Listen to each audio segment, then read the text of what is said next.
Whoa, what a difference. Wow, what a difference. Whoa, hello. This is Big Chantelle on Hayden Radio.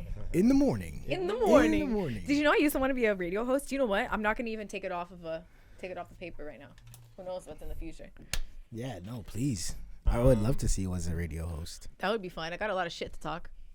Talk your shit. You know what I'm saying? Let me talk my Hayden, shit. you're enjoying yourself right now. I can tell. Island Boy's feeling it. He's like, We're going to stress him out. he's mixing the shit out of it right now.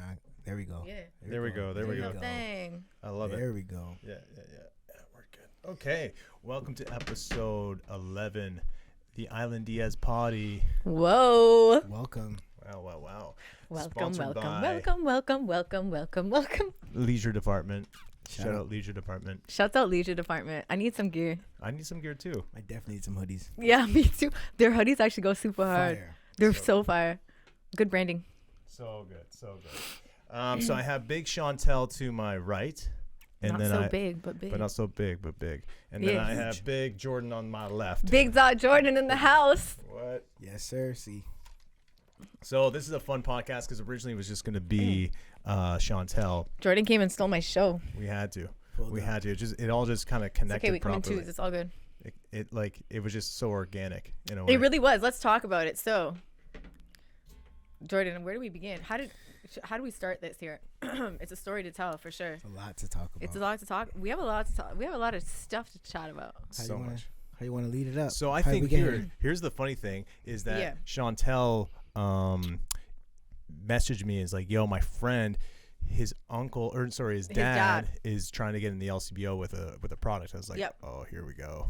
It's tough. You were like, shit, what am I going to do for this girl right now? But look what happened. No. Look at I was like, and I'm always down to help people. And I was Me like, too. yeah, just send me his email or whatever. And then come to find out. So she's attaching Jordan on the ed. Yeah. Come to find out, I knew Jordan Years ago. about 6 years ago. 6 years ago. Back when Jordan had dreads. Back when Jordan had Dreadlock dreads. days. Dreadlock days.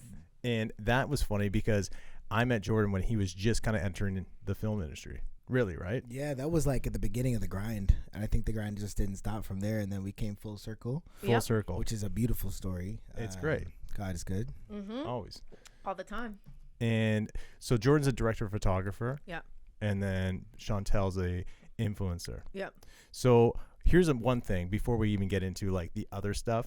Yeah. I want to find out like what motivates you to be an influencer. And like there's a lot of people that are younger that are watching this. Yeah. And we'll get into the director photography thing as well. But like, can you recommend how to get into influencing or steps that they shouldn't Yeah. like get there quicker maybe? Yeah, for sure. I mean, I think when I started my modeling influencing journey, it honestly, I have to be honest, it happened quite organically for me at the time. I was young. I think it's been almost 10 years now, but when I started, honestly, I started posting on Instagram when I was in college. I was in school for media studies, started getting into fashion, loved it, dyed my hair blonde. It was a hit. I started posting random photos of myself just every day. Woke up in the morning, put an outfit on, loved the way it looked. You're not naturally blonde? Shh. Wow. Stop being so loud. Wow. No. Okay, wait. Let me run it back. Run it back. When I was younger, I was naturally blonde. My parents were naturally blonde. Now I'm the only blonde in my family.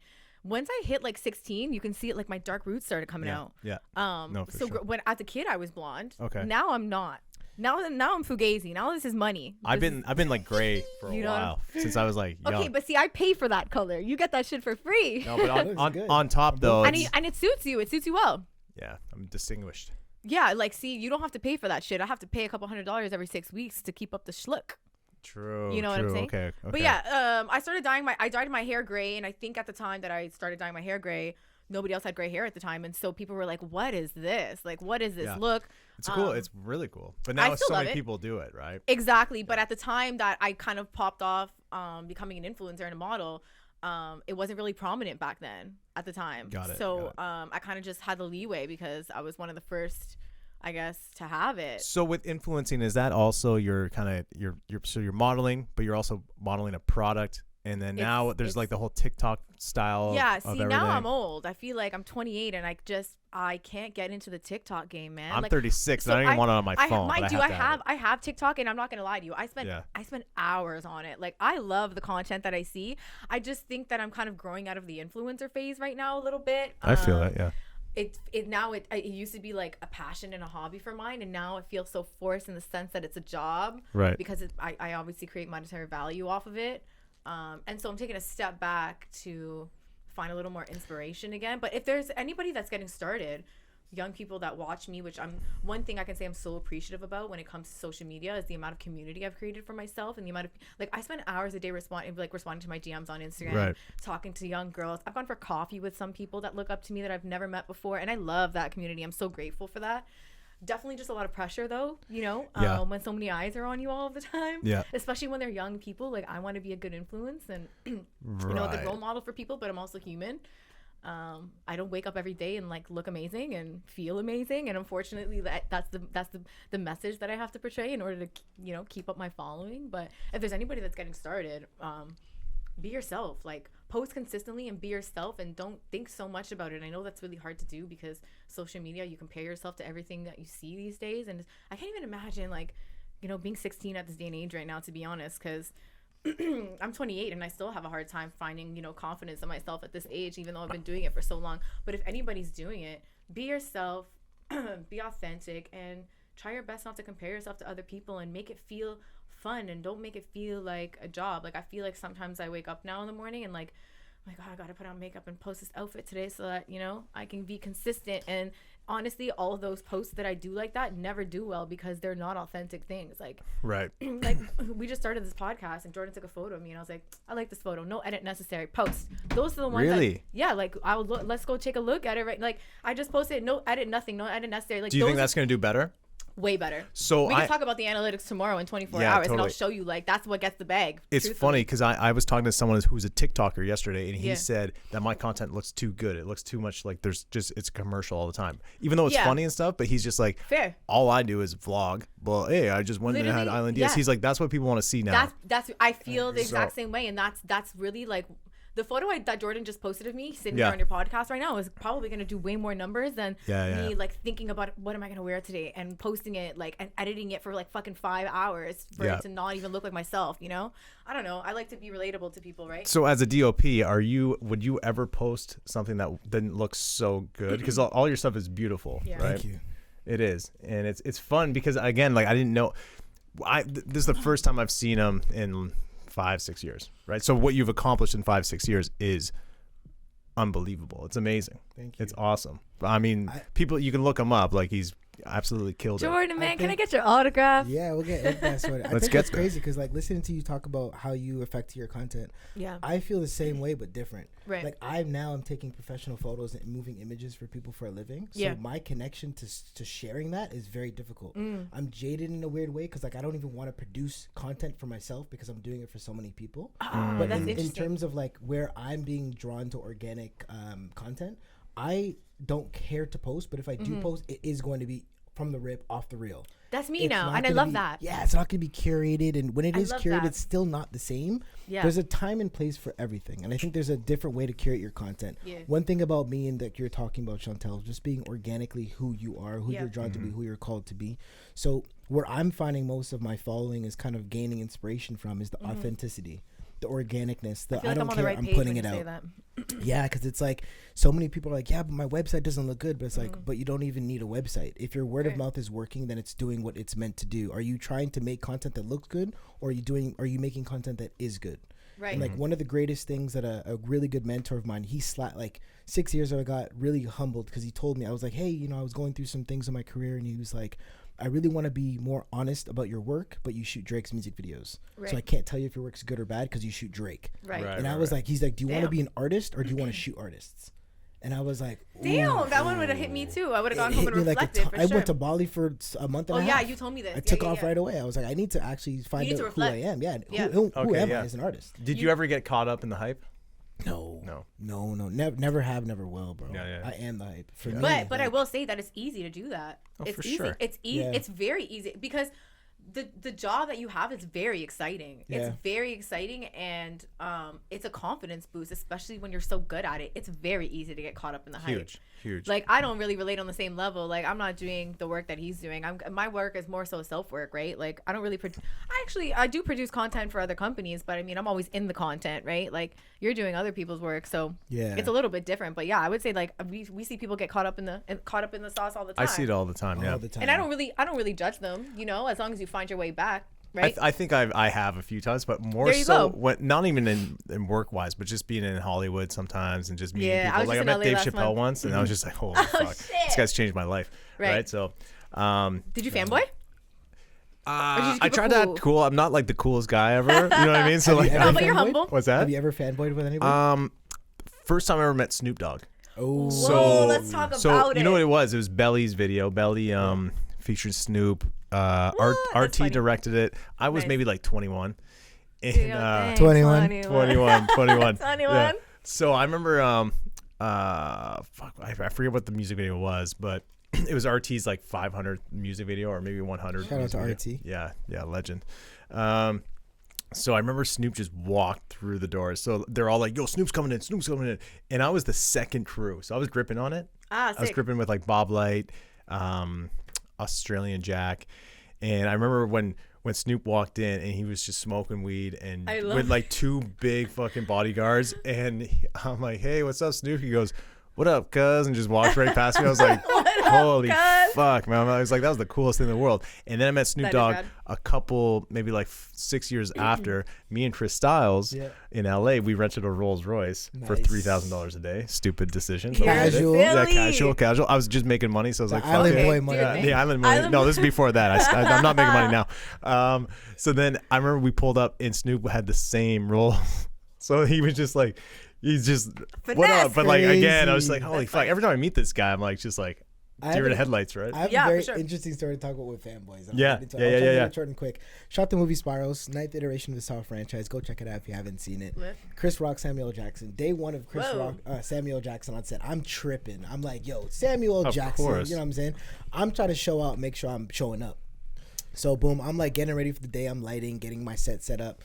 Boom, EP walks on set with Samuel Jackson. I'm lighting, I'm focused, like I'm lasered in. Whoa. EP comes and is like, hey Jordan, I want to introduce you to somebody. And I'm like, not right now.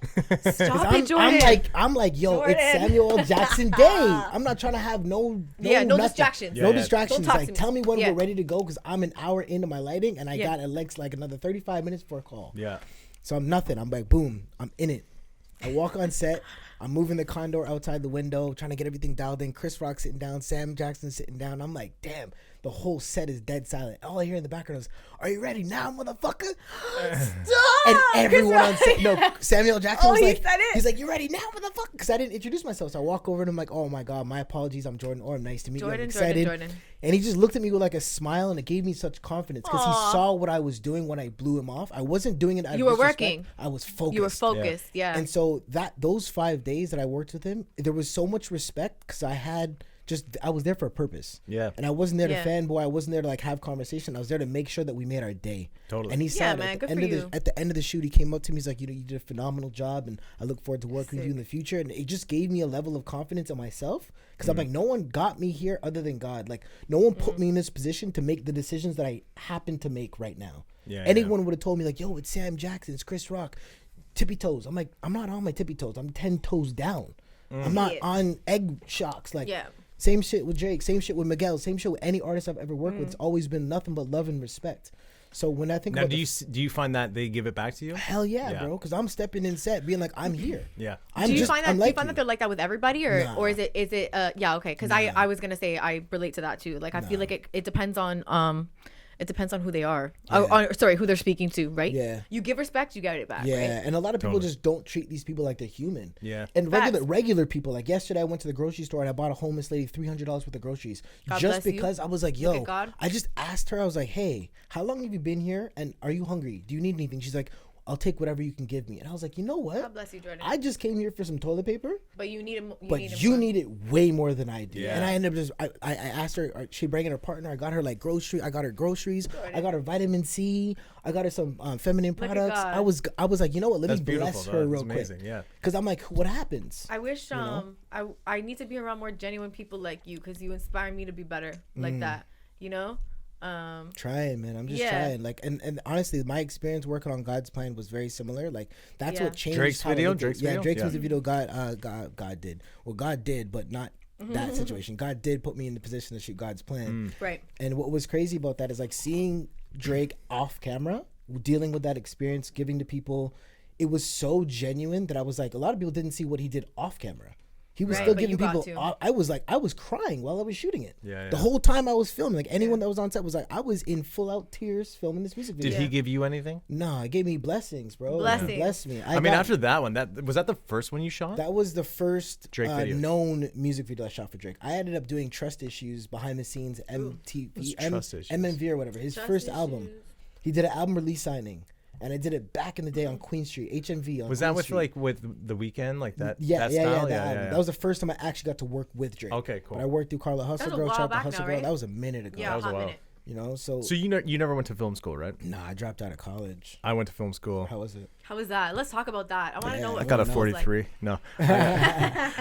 No, I mean like film school. It was good, man. Like, did you finish? Yeah, Right. it was only 15 months, so it was quick. I have ADD, so like I would not. Yeah, I'm saying. It's a long time. I mean, college is 2 but years. 15 minutes, like straight through. Right. But I think like the joke of it is, if you go to film school, you know, you have something to white balance your camera with. You flip it over, your diploma. Right. Wow. But I mean, that's so that was took me a moment. That was $21,000 white balance. I went to York. Well, I York University. Okay, so I went to Humber first. Did 2 years at Humber for media studies. Got my diploma. Then I went to York. When I went to York, ask me one thing I learned in the 5 years I was at York University. You were there for 5 years. Because I was supposed to get my degree in 2 years, but we had 2 strikes. Oh. So it got. Man. I don't know. God had my back on finishing that, because I'm telling you, I was not down to be there. It was a long time. But the saddest part is, in the 2 years that I was in college, I learned so much. Yeah. Ask me one thing I learned at York University. I have a bone to pick with you. Yeah, we're suing you. Yeah. Fuck y'all. She wants that credit. I want some money I didn't too. even have any friends there. Like, I feel like college is so much more hands-on. And it's also more of like an intimate space. Like, university is like a class of 500 people. And I don't know, I'm just speaking for York too. Like, I've never obviously been anywhere else. But I can't tell you one thing I learned. I never made no friends. I was by myself those 5 years. I made half my college tuition playing ping pong at school. Really? What? Yeah, ping pong. What'd you go to school for? Sick. I went to school for business management marketing. Okay. Oh, cool. Yeah. And you went for? I have a BA in bachelor. I have a Bachelor of Arts in Communications, and I have a degree diploma in Media Studies. She educated. Okay. Yeah. Can't tell you one thing I learned though. I learned more in life, real life. I mean, in film school, all we would do is just like shoot. Like, we'd be able to rent out the studios. It was at the CBC building, so upstairs. So we were renting out these big studios, but no one would do it. So I'd try to rent it out all the time and just shoot like. At the time, I had to take videography. I had to take videography in school. Really? Did it? Yeah. I had to. My last project was like 70% of my grade. I had to like shoot it and edit it by myself. Oh, dude, crazy. It was wild. I'll just leave that job up to you guys, honestly. Crazy. I don't even want it. Yeah, I don't want to do it. It's not for me. But no, it's funny again because like if I didn't do that, I'm from Wasaga Beach, so I would never even know where to start. Are you from Toronto? Yeah, no, grew up in the East Side, Pickering. Okay. Yeah, born and but raised. like you've been around it. Yeah, I've been around. It's like I always tell people it's like a cereal box mentality. Like everyone in the city's in the cereal box. I was outside. I got to taste all the other cereal. Oh, interesting. You know Never heard that before. You smart. So I stay outside the city because like think about it. If you're thinking outside the box, if you're in the box, you can't think outside the box. Yep. So I'm used to the travel. I was used to 45 minutes on the GO train Right. every day for like 10 years. Yeah. So I was able to sit in solitude and think, what am I going there to do? And I gotta get in, kill shit, get out. I wasn't stuck in the rut of the whole thing. The pandemic is what I call it. It's been a pandemic downtown. Yeah, it's been an epidemic downtown. Yeah. People getting stuck, over-inspired. I always consider it to be a thing called overexposed and underdelivered, or overexposed or underexposed. A lot of people have just been overexposed to situations. They haven't developed, but their images look all janky. That's why you get styled. People think they got styled. They just got an undeveloped image. Wow. Yeah, or it starts off good. That makes a lot of sense. It starts off good, and then you end up getting caught up in the mix, right? Mm-hmm. Well, I relate a little. In film, and I don't know if this relates in influencing stuff, I try to, like, at one point, I was trying to do everything all the time. And, like, you sacrifice so much family time. Yeah, you sacrifice a lot of family time. I still did that. I kind of do that with the rum. I'm always kind of snatching up, like, whatever. But sometimes it's not healthy. And to your point, it's just like there's, the bigger picture is just like kind of pick and choose almost, right? Yeah, like what we were talking about on Saturday. Yeah. It's tough to like really navigate the whole. It is. It's tough to navigate. It's really tough, especially if you're here young. Oh, dude, I moved here when I was 18. I moved to Jane and Wilner when I was 18 from Wasaga Beach. Also, my family's all from there, though. Hayden owns a bar. Let's talk about this. That's how I know you. Half the people grew up in this bar. Yeah, like, really, it's a creative hub, man. Grew up. No, but when I say I grew up in this bar, like I was born and raised on this street since I was literally born and raised on the street. So my grandmother, Hayden owns Man of Kent on Rolex. I'm a partner. Lawrence will smack me if he thinks that if it comes across that I own the whole thing. Shout out to Lawrence. Shout out to Lawrence. Shout out to Larry, dude. Larry will like rip apart my fucking partner discount right away. Larry is one of the greatest people I ever met. Really. Oh, he's a legend. And so hardworking. And shouts out to him from Man of Kent, honestly, because I was born and raised on that street, and the place next door to Man of Kent when I was younger used to be a bakery, and the bakery I used to steal bread from in the laneway and bring it back to my grandma at like 5 years old. So when I met you guys, I was like, who owns this bar? Whoa, did your grandma tell you to steal it? No, I was just a bad kid with no money in my pocket, and I was hungry. They used to leave the bread out in the laneway to air out after it came out of the oven. Yeah. So my brother and there also used to be like apple trees there, so we used to like climb over the fences and grab apples from the tree. Wild. And now I sit there with you guys at 28, and I have such a great community there, but it's a different community. It's an institution for sure. It really is, and what I love about it though is that my grandmother still lives there, my aunts and uncles, my cousins still live there, and everybody at Man of Kent really looks out for them. Like they see my grandma walking down the street, they grab the groceries for her. They watch the door for her when everybody are drunk on the street. You have to, right? Do you know how much that means to my heart? Like there's a very special place in my heart for Toronto and for that street. I love that. Yeah, I'm so grateful that my worlds there have collided, my friendships and my family. It's really all intertwined into one. It's very special. It's funny because you met me and my fiance now. Yeah. They're like 4 or 5 years ago or something like that. I actually think longer. I think it's been like we've had it for 7 years. So I think I met you there like 5 or 6 years ago because I was actually I was like a little young. I was young at the time. I remember. Yeah. Did you have longer hair too? I've had long hair. Or were you just not? You had long hair. Yeah. That's when I met you. I remember you with long hair. I was like a California surfer. Yes, that's how I met you, dude. That's how I met you and your fiance. Yeah, I was just like, everything's cool, man. Do you miss it? Do I miss it? I miss the price of having that hair. It was basically free. Now I'm paying like $80 a month to keep whatever, and I don't even like do my hair anymore. It's just like I gotta cut it. But is it naturally gray? Naturally gray, yeah. But I'm saying the haircut. Oh, okay, gotcha. Haircut's like whatever it is. I'm paying a lot of money out my pocket to have that color every day. you know what? The trick is get stressed out. You need more full time. I'm getting there. I'm telling you, I'm getting there. Get stressed out 24 hours a day. Yo, for a while. Let's talk about stress real quick because I'm curious. I feel like we're going through a time and everyone is kind of lost in where they get their stress relief from. Yeah. What do you guys stress with? Like for me, honestly, if I'm being like hot, open, and transparent, like. Yeah. The one thing that stresses me out more than anything in the world, it doesn't come from me. It's actually me dealing with people that make excuses for anything. Okay, but can you go into more detail? Because I want to understand.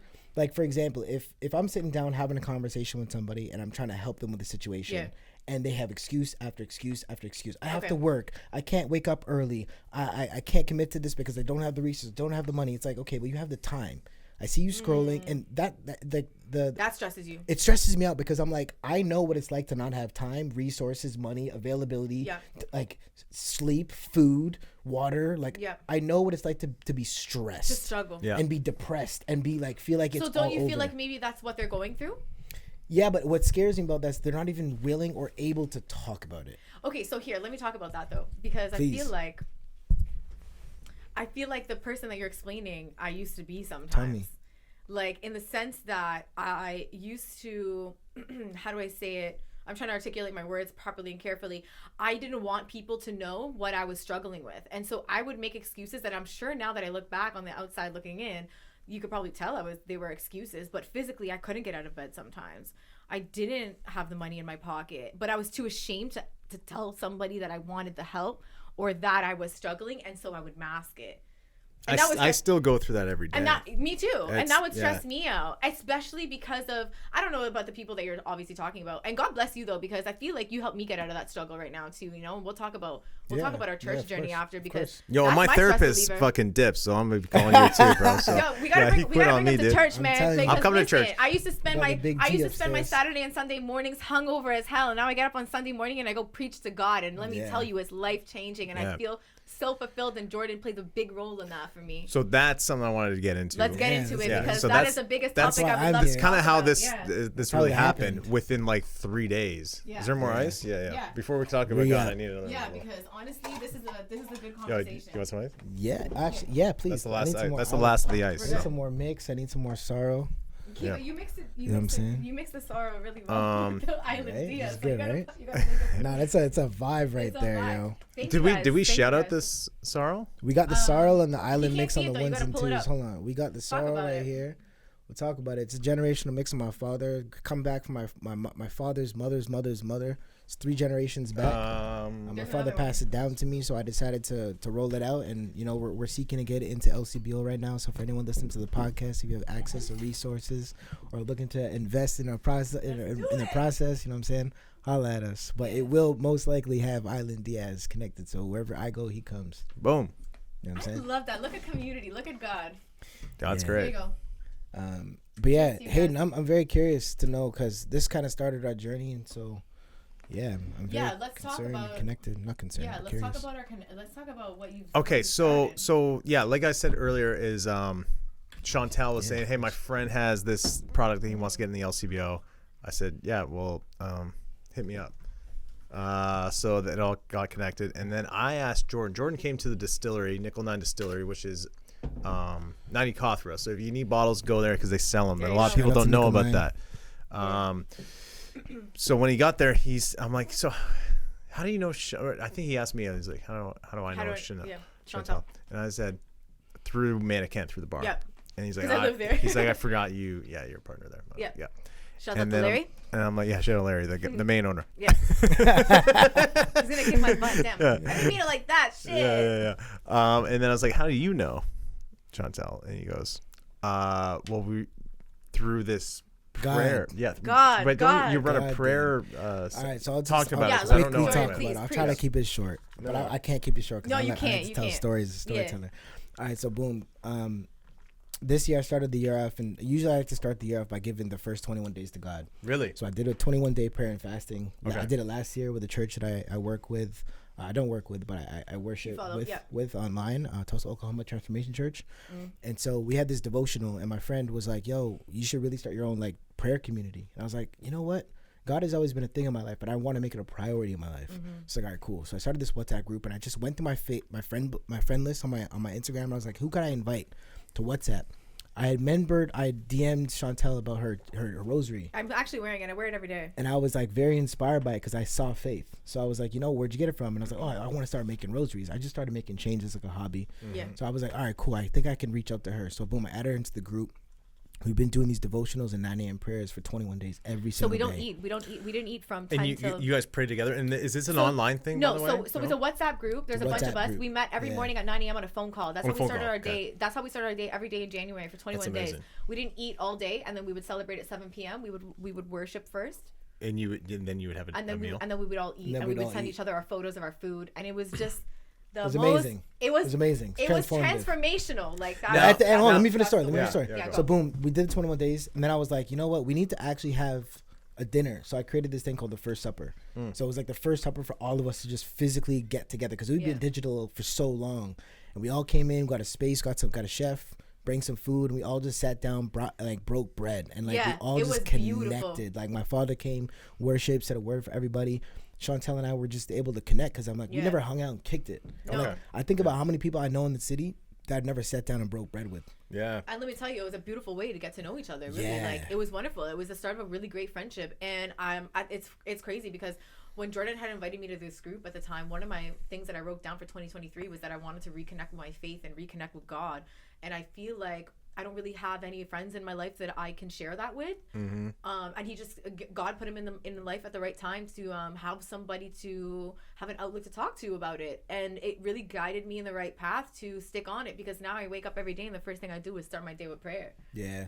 And we still meet every Wednesday morning, 9 a.m. Is there anyone in the group that isn't like really religious? Yeah. That just is. Yeah. And they admit it and they talk about it, and you see their growth too, which is it's beautiful. It's a process. It's a process, and there's no judgment in the process either. Like, we all come from different places. Like, when he started the group, like, I wasn't praying every day. I didn't even remember the last time I went to church. Now I'm going every Sunday by myself. Like, I can't wait for Sunday. I think I've been to church probably 3 or 4 times in my whole life. Right. I'm Christian. Yeah. That's fine. And then I remember I went to Bible camp twice. Crazy. But Bible camp was just, it was weird. I'm not gonna lie. It was because I didn't know anyone there too. Right. And then my friend was like super involved in the church. She's like, come to Bible camp. It's like a week. But I always, like, as a kid, I always missed my parents like crazy. Oh, me too. But anyways, so now I got a therapist last year, and he was just like, we chatted for like 10 times, and by the end he had to quit, not because of me. I'm not sure. Maybe he's just like, yo, dude, now I need a therapist. Yeah. My therapist needs a therapist. But no, he was like, maybe you should try to get into religion. I haven't yet. I'm, Jordan. But like, it was weird because he's just like, I'm not supposed to be like telling you what to do, but like, it sounds like he religious, or did no, he's into like Thor and stuff like that. Got it's it, like Greek mythology. Yeah, okay. So he'll like do offerings to like Thor. I thought he was talking about the movie. He wasn't. He was talking about like the actual god, and he just went into like that whole thing, right? So with that, he was like, I'm not gonna tell you what to do, but you should. You it seems like you kind of want to like figure out if there's more to life than what's going on right now. I was going to spit a bar from John 10 verse 10 ESV. Yeah, do it. The verse of the day in my phone. I'm going to use this to kind of guide the rest of my answers. It's like, the thief comes only to steal and kill and destroy. I came that they may have life and have it abundantly. And it's interesting what you're talking about is there's so many messages that will come to you through a word. Do not even understand, like, my story with Sarah was spiritual, is biblical. Me connecting to the group, connecting with her to connect to you it's for me, it's part of prophecy. It's written. It's already written, right? It's already written. And now you're talking about something that we're on a podcast talking. My thing, like you're saying about this year, my word of the year is obedience, and I'm just trying to have more output. And I'm not a social person. Yeah. But I'm like the most social person. And here we are sitting on a podcast talking about God, and literally then his therapist, 3 days later, and his therapist just told him to seek source, and his therapist isn't even religious. Like, let's talk about God. It's real. It's real. It's another thing is, God is good all the kind time. of not even on the same subject, but like when me and Jordan were sitting down on Saturday, we were chatting about all this, and I said, yo, if you can do me one favor, it would be, because he was talking about wanting to influence more filmmakers. I was like, there's this one kid, Kyle Carenza, shout out Kyle, to just sit with him and just pick his brain, because he's a great DOP, and he sat with him today. You did it today. Sat with him today. Jordan, you're really for the community, man. Yeah, I really am. You really are, and I love that. What I've learned about like the version of community that I'm trying to be a part of is like, I'm not a leader unless I know what it's like to be led. And, like, I know who's leading me. And there's not enough people like that in film. 100%. I try to be like that as much as possible. Sometimes I'm like, well, guys, I don't know that side of things, but whatever. Yeah. But you try. Yeah, I try, for sure. I try to bring as many people together as possible. But like, I thank you for doing that. Yeah, no, anytime. And we're gonna bring you out one day. Like, I think when people think about God and think about church, I feel like they think about it in a way that it's really not like, because I grew up in and no disrespect to the Catholic Church, I'm so grateful for the way that I was raised. Yeah. But the community, when it comes to outside of the Catholic Church and just connecting with people naturally about God, where it's not forced, there's no body of Christ, there's no blood to drink, there's no, there's all of those other things that feel, I guess, I don't know if this is the word to use, but cult like are out of it. And it's just really about a sense of community and a feeling and spirituality. Like the last month of connecting with Jordan and the group, like, has done more for me than I think all of the years that I've been in a Catholic church and been in a Catholic school. Like, now I'm finally connecting with God, and I think the way that I should have for a long time. I feel like maybe this is the wrong way to look at it, but I remember like going to church. There's no wrong way to look at it. But it was always like, church. And like, it feels it's not gonna be fun at all. And the churches in Wasaga Beach were not fun. But church like, and I feel like I'm sounding a little disrespectful to say this, but church was never fun for me. Church is still not fun for me. Right. But outside of the Catholic Church, I mean, like, the ways that I celebrate God now with community, and I feel like maybe sometimes church is a little bit outdated, and it doesn't feel outdated here. Like the community that we've come together with is very, very, very spiritual, and you just don't feel very cult-like, and it feels not forced. Like you'd be surprised when you're sitting in a group of people who are talking about God, the things that come out of your mouth naturally that you wouldn't expect, because you don't sit with a community at church and actually open your mouth and say things. When you're in the Catholic Church, you sit there, you take the body of Christ, you do your 5 Hail Marys, and then you go home. There's not really any reflection, I think, in the way that we've created the community here with each other. And it's so, like I said, it's so crazy because 2023, even before Jordan invited me, the first thing I wrote down on my manifestation journal, get reconnected with God this year and look at God, and it came like out of left field. Came like fast too. Came fast. What's and it came out of left field, and the reflection is hot, and it's crazy. I just started watching this the show called The Chosen. You got me into it. It's a spiritual depiction of Jesus' life. What's crazy about the sorrow that we're drinking, as I was watching this most recent episode, I was thinking I had an epiphany the other night. I don't want to say it was an epiphany, it was a vision.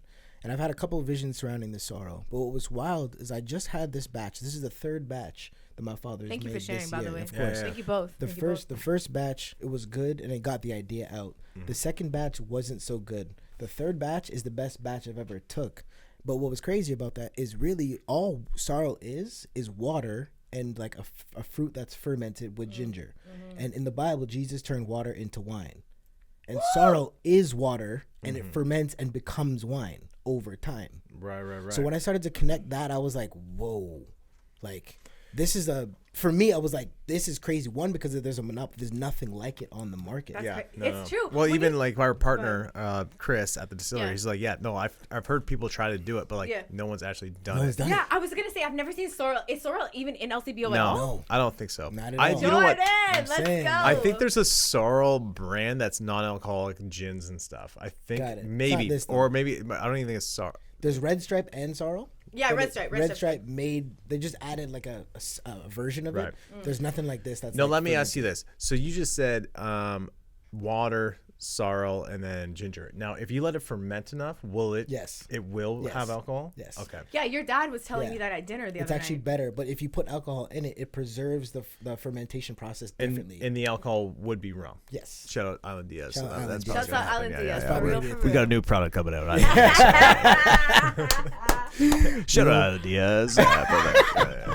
Island Diaz sorrel. I already have like the bottle, the fucking label. Island boys. I'm an island boy. Yeah. Real island boy. I got Jamaican cousins, so it's good. Let's go. But big facts, like put your weight on it, and that's like a big thing for us this year. Like something I'm learning by, like seeking the vision, right? And that's what we're going back to the initial conversation about inspiration. Yes. The thing I'm inspired by is inspiration, like vision. I always speak about this. Shout out to my book, The Journeyman. I talk about not having sight, you can still have vision. If you know where you're going, you don't need to know where you're at. Right. Okay. I don't need to know where I'm at on the board to know where I'm going. How do you know where you're going, though? I know where I'm going because I know. Is it a feeling? For example, for me, it's a feeling, but honestly, it's less of a feeling because for a long time as a Scorpio, a lot of things have always been in my control. For me right now, it's less of a feeling and more of trust. In God. I'm trusting this year, as I'm 32, turning 33. This is the spiritual year of my awakening. This is the 7th year within the 2000th year of Christ. I'm putting more faith in God, knowing that wherever you place me is where I'm supposed to be. I'm learning the exact same thing for the first time in my life right now because I'm a Cancer. I'm very emotional. I can't even sleep at night because, like, you could say 3 words to me and I'll think about it for the next 3 days. Like, boom. Yeah, right. Yeah. Like, I'm an overthinker. But one thing, shout out to the YouVersion app. No cap. That's how I start my day every morning now. No cap. Like, I literally start my morning every day with the YouVersion Bible app, and I pray for the first 15 minutes instead of going on TikTok and running that for an hour. But it helps. It really helps. Do you guys meditate as well? I do. Pray. I meditate every day. So I pray and I meditate. I do transcendental meditation. Okay, so let's talk about it. I used to meditate, but I don't know about this. So no, I do. I've been doing transcendental meditation for like what's that? 5-6 years. It's a cult. No, it's not. Shit. No, I was committed. But it's a whole thing where you go and train with someone for like 4 days. Okay. And then there's a ceremony. It's really beautiful. Okay, amazing. But I got into it because a lot of people in Hollywood are into it. So like Jerry Seinfeld. Shouts out Jerry Seinfeld. Yeah, for real. and I like to be funny. So like you are funny. You're a comedian. You're hilarious. The funny guys, I want to like follow whatever they're doing. You're a fun guy. I'm a fun guy. I like to be a fun guy. He's a fun guy. Yeah, fun guy. So I started doing transcendental meditation maybe 5-6 years ago. Nice. So every day I wake up.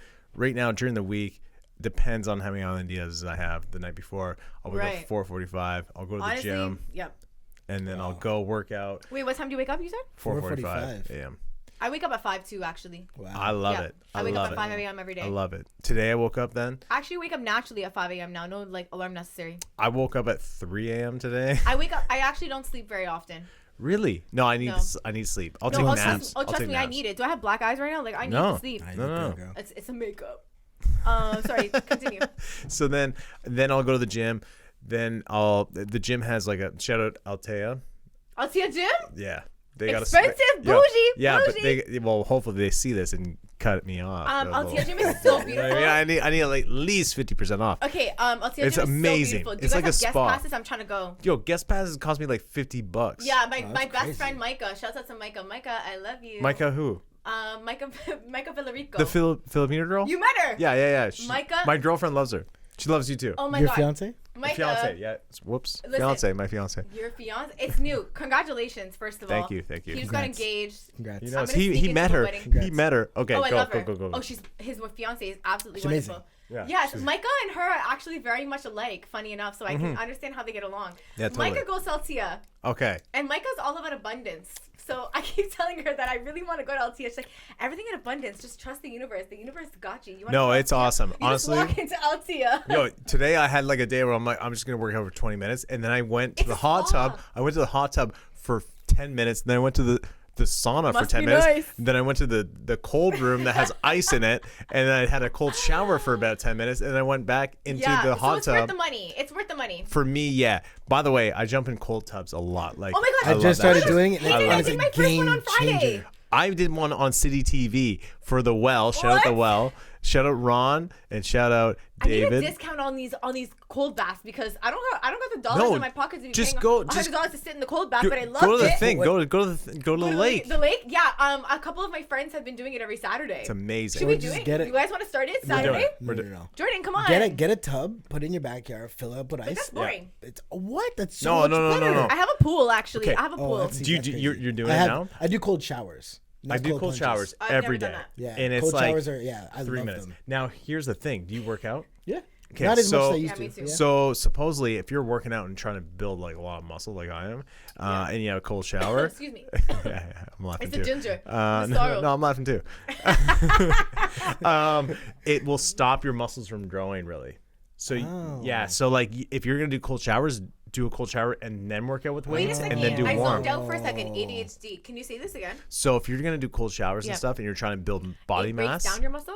well, it just won't let it grow as much because it's kind of like. Oh, okay. So a lot of the closing your guys will pores. do a cold shower before they work out, and then have like a normal shower. Okay, so you should do it before you work out, Yeah, not yeah, after. yeah. I did other. Have you heard of Othership? Yeah. Of course, yeah. Shout out to Othership. Shout out to went- Ron. Ron fucking puts that shit up everywhere, So dude. does my friend Ernesto. Shout out to Ernesto Ernesto. too. Money buys happiness. Yo, those guys are lit. They're awesome. Ernesto is so cool, man. I've never met that guy, but I watched their podcast. They're dope. Oh, you watched the podcast? Okay, I love so it. shouts out to Money Buys Happiness. Yeah, Ernesto, mad cool, very inspirational. Dope. Such a great guy. Always for the community too. Like For sure. Yeah. I can see that too. Like what, just like You guys will probably get along with each other. Yeah, he's very down to earth. He's Italian, huh? Is he Italian or is he Spanish? I don't know. I don't know. Either way, Both. I saw Ernesto posting. I saw Ernesto posting Othership, and then look at God. The week I was like, ooh, I want to try that. Literally the next week, I got invited to try out Othership. Yeah. I did my first cold bath there, and I lasted the 2 minutes, and I was like, this is life changing. I need to come here every I just got week. invited. Have you been to Ghost Spa? That's like No. my spa. Oh, Ghost Spa? Oh, Ghost Man, Spa. I feel so God. old talking about this. Like, who would have thought? The I'm just Ghost Spa is laughing. my Nah, man. go-to. No, so you're doing it. Yeah, hell yeah. I'm supposed to go to Othership on Saturday. Okay, let me know if you love it, because honestly, shouts out to Othership. Yeah. I had a wonderful time there, and I also met a bunch of really beautiful people too. Like I met some good friends there who like guided me through my process, which was amazing. I haven't been to Othership, but I did the WoW one on, like I said, Is it the same? It's the same thing. It's a similar same, thing. but it's outside. I want to do that. Can you connect me with that? For sure, but it's just like it's a tub outside. Literally ice cubes in this bath. Yeah. And I have to do it on live TV, and I can't be like, a Right. pussy. Right. So I'm like, yeah, I'll do the whole 2 minutes. Why did you do it on live TV? Because I didn't know it was on live TV. There, my friend Jack Greystone was like, "Yo, do you want to come cold dip at Stack When Market?" was this? I missed this. This is like last week. Oh, and I was like, okay. And I was like, sure, it. yeah, I'll do it. And then next thing I know, there's a bunch of cameras and stuff, and I'm like, You're meant for the camera, though. But I'm like, fuck it, I'll do it. I have an Island Diaz hat on. There you go. So I was free market. It's like, fuck Let's it, yeah. go. Yeah, We'll do let's 10 go. minutes. Yeah, boom. Yeah, 15, 20 minutes. Doesn't matter. Let's no, go. but like literally after 2 minutes, I'm like, You know what hurt me the most? My feet. The trick is putting your hands like this. No, I do this. I do this. I did. So if you keep your hands out of the water, yeah, that's what I did. You're less cold. Oh. That's what I did. And in the lake, if you have booties on, you're kind of less cold too. Have you done it in the lake as well? I've done it a couple times in the lake. I used to cold water surf. So when I first started surfing, I cold water surf. Cool. I'm pretty cool. Yeah. You're a rad dude. Yeah. Well, sorry, my dad's texting me. Look how cute my nephew is. That's your dad? No, that's my nephew. Oh, okay. I had to exit the group chat. Your dad's like Benjamin Button, dude. That's my nephew. How's your nephew? The Island Diaz is hitting. It's hitting hard, yeah. It's quick. You guys are funny. It's quick. It's quick. How's my nephew? My nephew's amazing. I only have one sibling. Oh, older brother. I have an older brother. His name's Justin. Does he come to Mannequin? He goes to grandma's house across the street from Mannequin. You actually might have met him a few times. When I used to like host a bunch of events and stuff like around the block, like at Churchill and so forth, he would come out. But yeah, he's older, but we're like polar opposites. Like I'm like the black sheep of the family. Like I feel like I'm the troublemaker. Yeah. And my brother is like just a wonderful person and a wonderful dad. I'm that one too. Are you the black sheep? Definitely. Yeah. You're the black sheep too? 100%. Oh, I think anyone creative has to be. 100%. Yeah, I was just about to say, if you're creative, you're definitely I'm the black sheep of the family. Like, I'm very close with my family. Like, my brother is my best friend. My parents and I live at home right now. And, like, I would love to obviously buy out my own place one day, but living at home, I can never complain. Like, my mom is my best friend. Yeah, like, dude, she takes care of, not only does she take care of me, but she takes care of all of my friends. Like, she'll cook everybody. You're Portuguese, right? Yeah. That's why. My grandmother does the same thing. Like, my grandma like cooks soup on Sundays and like brings it to my friends and stuff. Like, I just have a wonderful famy all together. Like, I'm so blessed to. For dinner, yo. Yeah, I'm gonna bring you some of grandma's soup. Hey, for real. yo, take me out to dinner. Yeah. That guy's big now. Have you seen him? He's not that little boy anymore. No, he's rich. Yeah. Must be nice. Yeah, no, I can't wait to I want to be naturally. How does it feel to be naturally funny, bro? Me? Yeah, you. You know what? I'll tell you this much. What? Naturally funny. I did stand-up comedy a couple times last summer. Can you do it again? Please do it again. I need to come. No, I'll do. But I did it as Hank the Hunk. One of my characters on. That's so sick. No, but yeah, dude, like that's someone. Okay, so a lot of my friends are stand-up comedians, and I was like, yeah, no, this is something I thought I'd be really good at. I really did really well. Shout out Ben Davies. He put me on the show at Comedy Bar. So my first show was at Comedy Bar, one of the bigger city comedy spots in the city. Yeah. And I went as Hank the Hunk, the wrestling character for Island Diaz. So I just went on tights, belt, wrestling boots, and I felt like it worked really well because no matter what, you're gonna get some laughs. So silly, bro. And then I did it again, and so they didn't have enough people, so I had to go out and bark. Barking is like getting more people in. Okay. Is that a comedy thing? Yeah, it's a comedy thing. Yeah. Barking. Okay. Yeah, cool. I've done stand-up comedy twice. I'm a legend. You're I know a exactly. legend. So I go out and bark, and I'm getting people that don't even speak English. Dude, I'm getting. Wait, but how did you do it? Because of your outfit? Yeah, they're just like, "What? I don't know what this is," and I'm like, "Yeah, whatever." So they start coming in. So there's like maybe fucking 15 people that just don't speak English in this bar. And everyone else, everyone else is a comedian. But they laughed. They didn't get any of the jokes. I can't. So were they laughing at you? How the fuck did you get them in the... Because I thought they might have thought it was a wrestling event. I don't know. You're silly. You're silly. Yeah. So they came in, and then that kind of broke me too. So I did one time and I killed it. Like my first time, everyone was just like, "Yo, this is great." Thank you. Shout out to you. Do you know? Do you guys know Drewski? Yeah. Drewski's hilarious. So Drewski's coming next month. I was the first one to buy tickets. No way. Where's the show? You know what? I have to check for you. I would totally pull up. You should pull up. Honestly, that is the one person I would love to see. He's mad silly. Him and Jack Harlow are really funny together. Jack Harlow's coming on the show. No, not a show. Sorry, Jack Harlow's movie. I just saw the trailer White yesterday. Boys Can Jump. White Boys Can Jump, but that's a remake, obviously, because that's already a movie. Jordan looks like he has something to say. No, shout out to Tommy Maddox who shot that film. The first one. No, the one that's coming. Oh, the one that's coming out. Who shot it? My buddy Tommy Maddox. So let's talk about it. The trailer just came out. I mean, it looks dope. It looks dope. It looks funny. But the first one is real good. It's classic. I'm not gonna lie. I thought it was a joke when I saw the trailer. Me too. I thought it was a parody. Gonna be like a thing for like a music video or something. Yeah, me too. Because he's a music video director. He acts a lot. He acts a lot. Oh, sorry. He acts a lot in his music videos too. He's funny. He's so funny. Jack Harlow's really funny. He's fucking hilarious. I've never met him, but he seems very down to earth. Like he seems like just a fun guy. Yo, a lot of my female friends think that he's like really hot. Yeah, I'm gonna not agree, but I don't. Yeah, I don't see it. I'm not hating. You know what I mean? I can see when a dude's. I don't really even look at looks, man. If you have a good personality, that's all that matters. His personality seems awesome, though. Yeah, he seems like a funny guy. I want to hang out with Jack Harlow. Anyways, Drewski. I want to hang out with Drewski. Yeah, I want to laugh. Okay. If you could be anyone for a day, who would you be? Ooh. And it cannot be you. Jordan. I'd be Elon. Big Chantelle. Ooh. Talk to me, nice. Yeah, I want to be Big Chantelle. I want to see what it is. No, honestly. My life is not that. I feel like people think my life is very exciting. My life is not that exciting. Like, you've known me for a while. Like, I'm like not that cool, man. Like, I'm a bozo. No, you're cool. Like, you're cool. Am I cool though? Like, I just feel Watch your words. Watch your words. You're right. No. When you come in, who I am. I'll tell you this much: you come into the mannequin, it's a show. You know what I mean? Like, it's just like I would say an attraction in a way of like. Sometimes I gotta hide. I gotta hide sometimes because like. I love the influence that I have, but at the same time, like sometimes I just want to go out and be drunk and be silly and not take a photo. Well, you know? do you ever find this? Because I find this a lot with my. And I'm not even famous. Imagine actually being famous. But you're like yeah. It's but just like on the bluff, like yeah, but like do people ever come up to you and be like, "Yo, you know what you should do?" They come up to me all the time. You know what you should do? You should be in an LCBO. And I said, we're in a bunch. Shout out to Island Diaz. But again, it's just like they'll see the product and like not even really check for it and just tell you their opinion on something. You get that too? And their opinion is like, what are you doing? You know what you should do? A Drake video. I'm like, I should. That'd be great.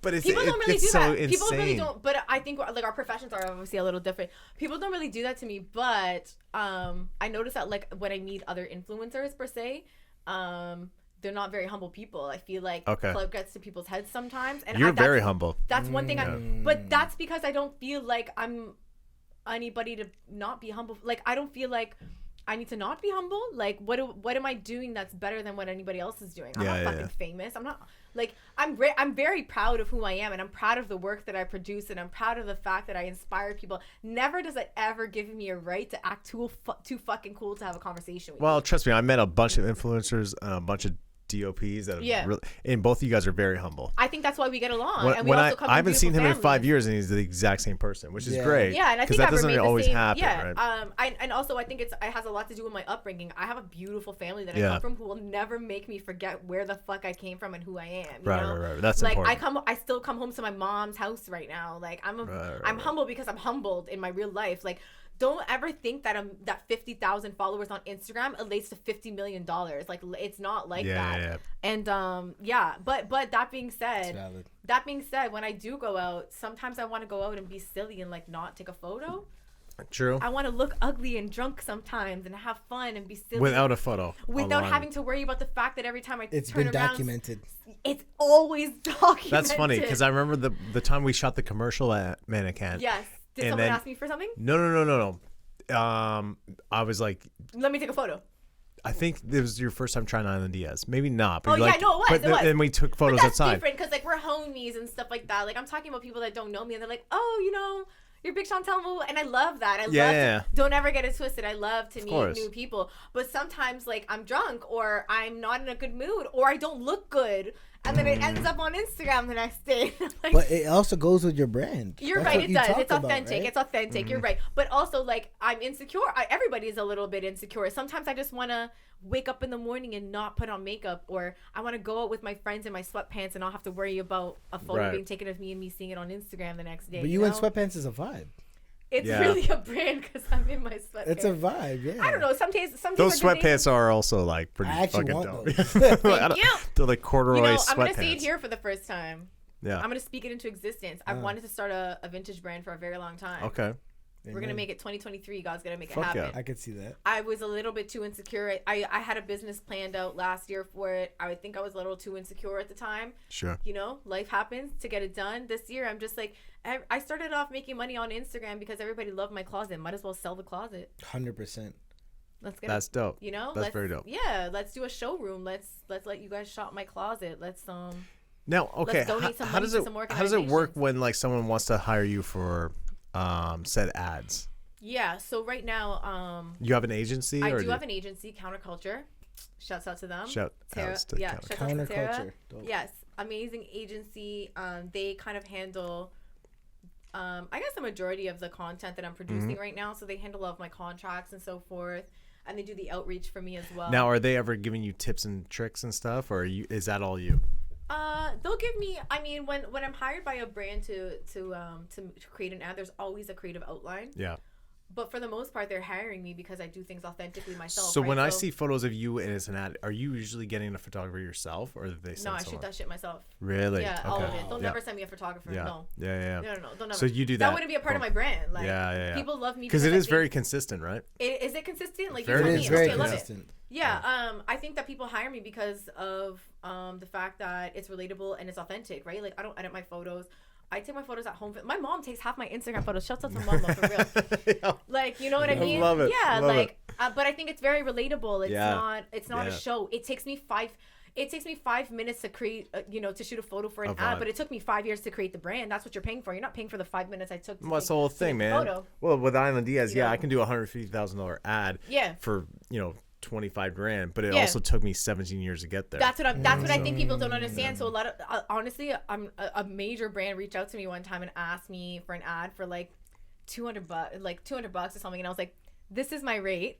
Yeah. And they're like, they literally said in the email, well, it'll just take you 5 minutes to take this photo. And I was like, so whoever is doing your marketing is honestly missing the plot, because you're not paying for the 5 minutes I'm using to take this photo. You're paying for the 10 years I created the 25,000 followers that I have right now. They're going to fuck with this brand. So who is your marketing director? Because it comes down to anything in business too. If you're doing like, let's just say $100,000 in sales, it takes that's worth $1 million, only because there's 100 grand in sales is 100 grand in sales. Yeah. But that brand is worth $1 million because of the brand awareness 1,000% that comes to it, right? You should 10x anything you're doing. Yeah, but anyway, so Counterculture handles the majority of my ads. If there's anybody that's looking to be obviously an influencer, you can handle those things yourself. One thing that I love about Counterculture is that they overview like all of my contracts for me, right? They give me an assist on that. Yeah. And they do give me like an outline of what photos should look like. Of course. Yeah, but also what I love about them is that they do outreach for me too. They don't wait for companies to come to me. They perfect. And that's part of the reason why you have an agent, right? And that's my next question to J-Man over here is on Saturday you really laid it down for me, because I've never been repped or been signed to any company. I've always gotten it myself, and it's hindered my career really, in my opinion. Okay. You told me as soon as you got an agent, it really changed your life. Yeah. Oh, you have an agent as well? I have the best agent in the world. Shout out to UTA. There you go. UTA, United Thailand. Yeah, so Allergy. No, that's not right. The idea of an agent is kind of weird, because for a long time I never had an agent. Before I was doing all the Drake music videos, I never had an agent. So I was getting opportunities were coming and I wasn't getting the most out of it. Okay. And I started to realize, like, why is my value not associated with people that see and seek value? What team am I playing for? I'm playing the same game as basketball, but what team in the NBA am I playing for? And I started to realize, like, I made a document that had every single agent in North America, and I reached out to every single one of them. Like, I was like 400 and something emails. No way. I just did a back end research on all the addresses for every agency across North America and sent all of them a cold email saying, hey, hi, hello was my subject title. This is who I am. This is my reel. This is what I'm looking for. This is what I've done. Reach out. Didn't hear anything back for 6 months. Got my first agency. Shout out to Gersh. And that relationship was great because they helped me get my visa. My O1 got to work in the States. Amazing. And then over time, I started to develop an international brand. And then slowly but surely, I started to realize like opportunities were being presented, but I wasn't being curated. I'm not a Honda Civic. I'm a Rolls Royce. Don't sell me Talk to me on nice. the line. Whoa. Sell me like that was a bar. Sell me like I'm unapproachable. Sell me like I'm priceless. Don't just sell me because I'm available. I'm not available. I also took the word free out of my vocabulary. I'm only available. I'm not free ever.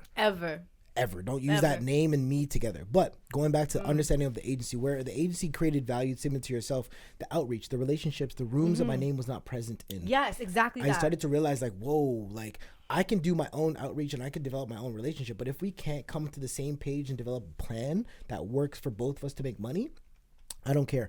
I will pay my agent 15%. Because every other client is going to pay them 10 to 12. I'll pay you more to work more for me. Yeah, do that outreach that I'm paying you for. 100, but on top of the outreach, think about me. But also what I've started to realize, like having an agency, like I'm starting to now realize what I'm not doing with my agent. I want to start sending them my work and saying, hey, let me know what you think about my work. Right. Let me not just get too comfortable where I'm at. And do they give you that feedback? Very much so. Right. That's like good. I definitely get lazy so. sometimes when it comes to like Hayden and I were talking about it recently. Like I definitely get like lazy when it comes to my content.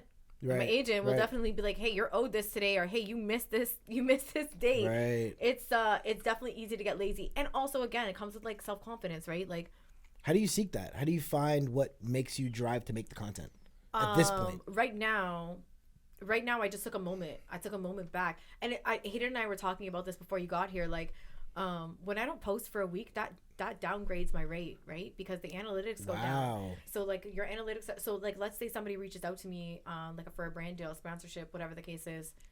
They're like, send me your analytics for the last 21 days. If those 21 days I'm fucking up, pardon my language, if I'm fucking up those 21 days and I don't post for a month, there's no analytics to send. Or my following will go down 200 followers, 300 followers. It'll say negative, whatever the case is. I have to be consistent in order to get that bag. How do you do that? How do you be consistent and still authentic to your spirit? I don't. So sometimes, unfortunately, I have to take the L and I have to take a step back and lose those bags for a couple months or a month or two, whatever the case is. Because if I don't feel like waking up in the morning and creating content, I'm not going to do it. Do you ever reach out to companies that you want to work with? Honestly, I don't. But this year that was one of the things that I wrote out because I think I'm shifting my gears a little bit too. Like I don't want to just do fashion anymore. That's one thing that I want to work on that I wrote out for 2023 on manifestations. Like reach out more, have more confidence to reach out more. Send your rate card, send your reel to companies that you want to work with, because that's something that I definitely don't do, and that's something that obviously your agency can help you with as well, right? That's but my like again, that's outreach. I'm sure that behind the scenes my agency's doing that for me. 100%. That's that outreach, right? But personally myself, I definitely don't have a list that I send off to them, which I should though, because that's what they're there for, right? Yeah. But in terms of how do I keep it authentic and keep it up, I don't. I'll be honest. Like since 2023 started, I don't even recall if I've had an ad out yet in 2023, and that's fine with me though. I'd rather take a step back and take a month or two and relax and be real than get right. Yeah, get right. Exactly that. Get right. Yeah. Get my mind right. Get my body right. Get my soul right. Yeah. Feel good about myself. And then post. Like I said, I just posted that photo that you took of me earlier today. It's probably going to do great because it's authentic. It's also doing great because I shot it. You know what I'm saying? Yeah. Okay. Talk to him nice. Shout out Jordan Oram. Shout out to Jordan Oram. Can I get your autograph real quick? Shout out to God. Shout out to Jordan. But that's big facts. I think a lot of it comes down to value.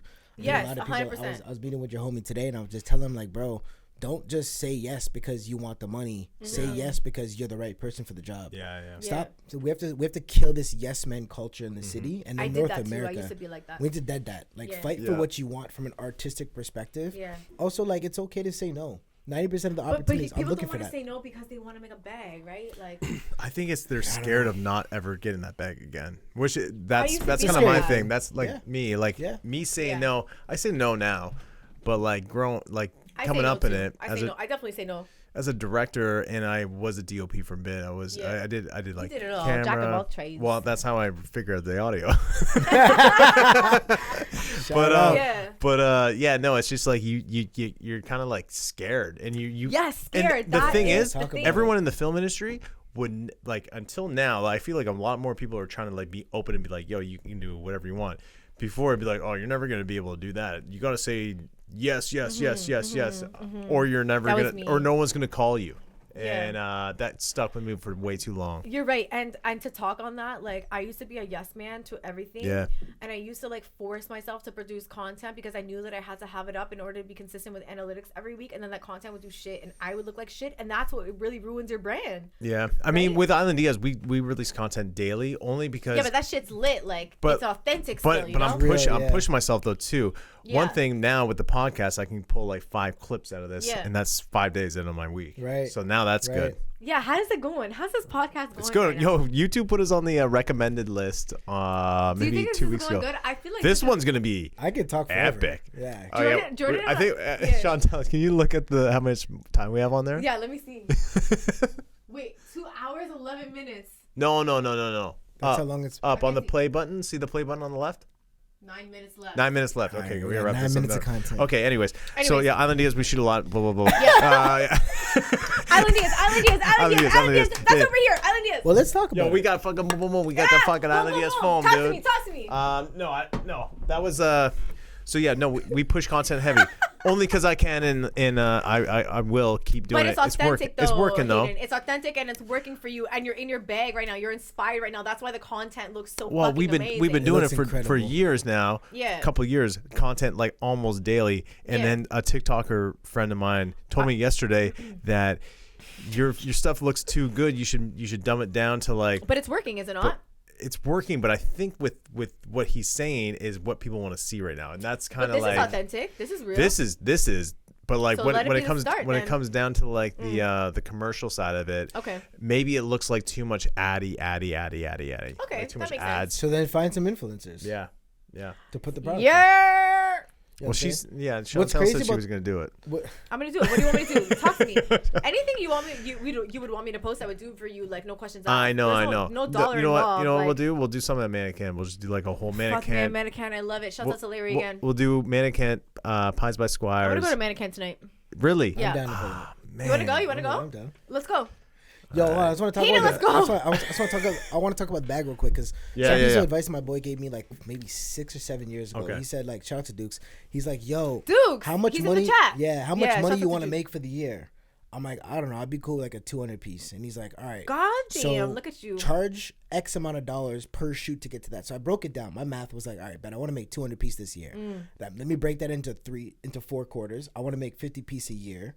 Break that into 3 months. I want to do X amount of jobs. And I would only take a job for like 8K, 9K. Yeah. If I do 3 or 4 jobs a month for 3 months, that's 50K. And I was like, holy shit. That's how I got my rate. And I was like, now I'm like, honestly, I don't want to say rates, but like time-wise and money-wise, you have to make what is worth it for you. Think about expenses after taxes, also pay your taxes.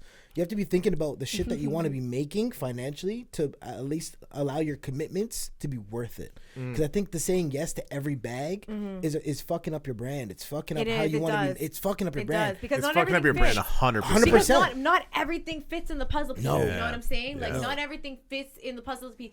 Like, when money is presented in front of you, it's so easy to take it. Totally. But when you're looking at it in the long run, when you're looking at the bigger plan and you're sticking to the bigger plan, you realize like sometimes it's okay to say no. But it's scary because you never, sometimes as an influencer or even you never know where your next dollar's coming. You never know where it's coming from. That's why you say yes. I'm embedded with that from people Survival. again. Survival. Yeah. Because you never, it's like when you're an entrepreneur, like you never know where your next bag's coming Yeah. from. That's why it's so easy when 8K's put in front of you, you're gonna be like, in my pocket. Yes. In the long run, though, it obviously, of course, fucks up your brand. Not everything matches who you are. Totally. Just in the moment, though, when you see dollar signs, it's so easy to be like, yes. Or just work from an alias. Yeah. Don't work from your own brand. True. I think to be honest, I think I fucked up my brand a few times. Only so have I. We all have. Only because we're human. Like the guys that were quote unquote, I've never had a mentor really in the film industry, but the guys that I was working with, they're just like, again, it was just like, oh, if you don't say yes, you're never gonna get hired. So that's just like it's always and it sucks. Yeah. Now that's why I started my own brand. But like I obviously have to keep making money. Yeah, of course we all do. But it's really hard to keep focusing on film, Island Diaz, and then like you got a lot going on. But Hayden, what do we have? 6 minutes left? Yeah. You're doing amazing for yourself. Honestly, I'm so proud of you. You're a great person. Thank you. Your fiance is so wonderful. Yes, you created a great community. We've connected us three. So fucking this random. This is cool that this actually happened. This is real though. Look this at God. This is a very real grateful. thing. These are the types of things that I want 2023 to keep soaring off of. Yeah. New community, new money. Real. We're breaking bread together right now, talking about a whole bunch of different brands. Somehow it correlates to each other. It's beautiful. Okay, well, why don't we kind of like thank you. Why don't we kind of like wrap it up in a way where everyone says something that they want to happen this year, or like so why don't you go first, Chantelle? I'll go first. What I want to happen this year, I definitely want to keep indulging in my faith, getting closer to God. I want to really solidify my career in marketing. I don't want to be on camera all of the time. I didn't go to school to be an Instagram model for the rest of my life. Right. And I want to have more meaningful relationships. I want to create better friendships for myself. And maybe travel a lot more with good people. See the world. I love that. Yeah. Jordan? I mean, I'm just really here thinking about it, to be honest. I just want to I saw you deep in thought. Yeah, I'm like deep in it. Pause. Yeah. Balls deep. But I'm just trying to be present with anything that I'm doing. You know, I just want to, like Chantelle was saying, I want to have better friendships, better relationships, allow myself to learn and grow better in the areas that I'm weak. Strengthen the areas that I'm not as knowledgeable in. I would like to see my product in LCBO. I would like to be in a position to release my second book internationally, which is going to be a 365 prayer book. It's called The 12 Cent Prophet, coming out soon. I would like to work on another project that I'm not ready to talk about. It's okay, we're going to pray on it regardless. I would like my father to retire in peace. I would like my health to be personified and protected.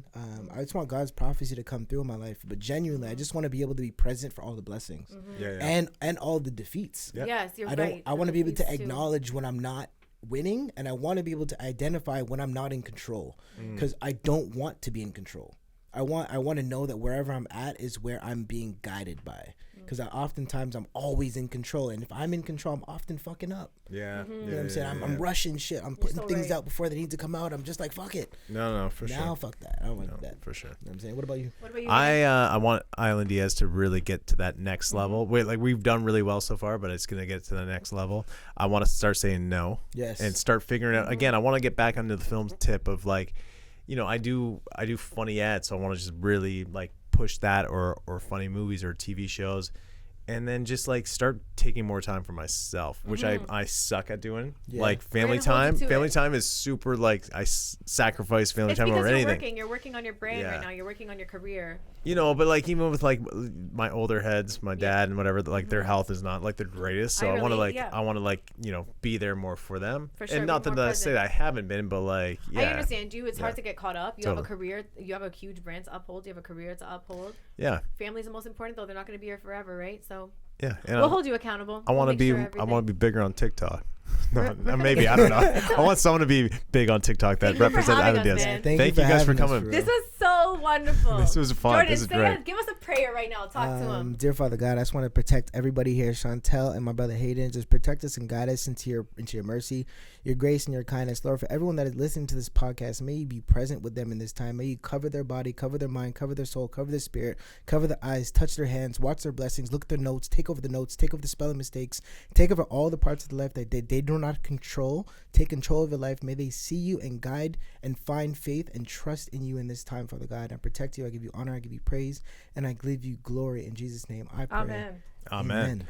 And that's episode 11. There we go. God's plan. And did we roll it out? 1 minute. Almost. Let it roll out. Guys, that was so fucking fun. That was so good. Did you enjoy? I've never had two guests on at one point, right? Were we I loved it. No. It's good because there's a connection there. It was two random people. Jordan, let's actually go for a drink. I'm not joking. Okay, cool. I have to pee really bad.